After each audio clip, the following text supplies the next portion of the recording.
Si Yeshua es Dios, ¿qué sucede con la salvación del hombre? Bueno, en realidad el problema es aún más complejo que eso. Si Yeshua era Dios, entonces no podría pecar, porque Dios no puede pecar, ni siquiera ser tentado a pecar, Santiago 1:13, mucho menos ceder al pecado.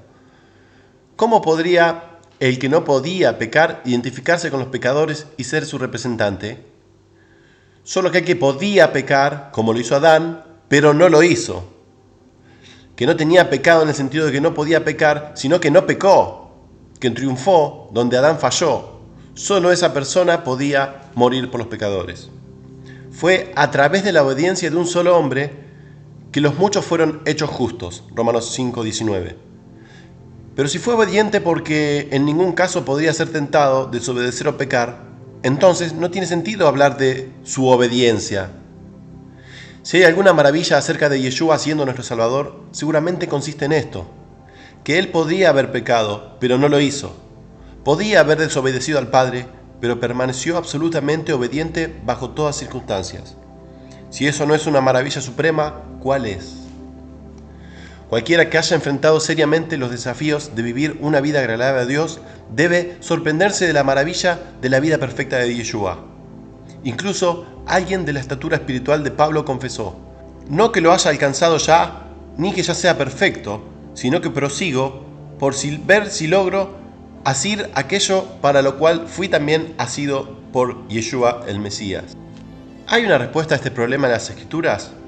El primer indicio de la respuesta puede encontrarse en Juan 1:18, en el seno del Padre, que habla de una profunda intimidad de la relación de Cristo con Dios.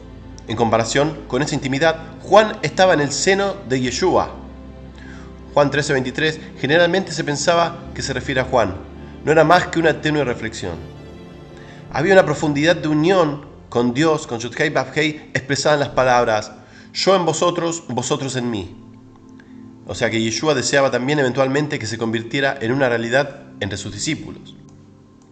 Veamos 1 Corintios 6:17. El que está unido al Señor es un espíritu con Él. En realidad, porque esto no es solo un estado, sino una realidad experiencial.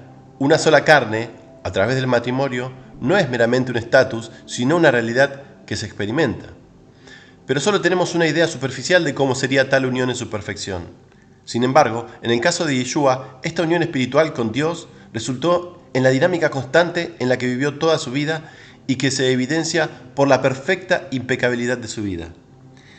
Si la iglesia gentil entendiera que la realidad en Cristo no era una especie de unión metafísica por la unión de dos esencias o naturalezas en Cristo, también llamada unión hipostática en terminología trinitaria, si pudieran ser liberados de ese pensamiento en sus categorías politeístas, o sea, de esas tres personas, y de esa categoría greco-filosófica, y captaran algo de la profundidad y el poder de la unión espiritual, que dice un espíritu de 1 Corintios 6:17, habrían comprendido la verdad bíblica de la persona de Cristo y su unión con el Padre.